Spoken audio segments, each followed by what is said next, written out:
16 પકડેલા પગને છોડવાનો નહીં, રાધા ઘૂંટણ એકદમ સીધા કરવાની કોશિશ, 13 12 11 10 9 8 7 6 5 સ્પીડ મેચ કરો, 4 3 સર્કલ એટલું જ મોટું બનાવવાનું જે સ્પીડમાં પહોંચે, 1 ફોલ્ડ અને ડાઉન, ગુડ. ચલો પડખું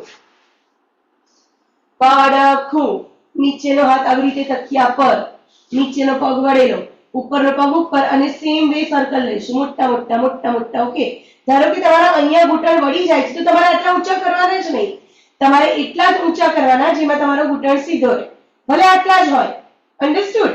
90 ડિગ્રી જવું મહત્વનું નથી, ઘૂંટણ સીધા રાખીને ફૂલ રેન્જ પર જવાનું ઇમ્પોર્ટન્સ છે. ચલો આગળ હાથ પર વજન આપો, આગળની જમીન તરફ જુઓ, જમીન તરફ જુઓ. અપ સ્ટાર્ટ, 1 2 3 4 5 જમીન જુઓ, 6 7 વેરી ગુડ, 8 અટકતા નહીં, 9 કવિતાબેન જલ્દી, 10 11 12 13 14 15 16 17 નીલમબેન અને ચારમી બહુ સરસ કરે છે, 19 20 એન્ટી ક્લોક, 20 19 18 17 જી આ સ્પીડ ને પહોંચો, સર્કલ એટલું જ કરવાનું જેમાં તમે સ્પીડ મેચ કરી શકો, 14 13 12 11 10 9 8 7 6 5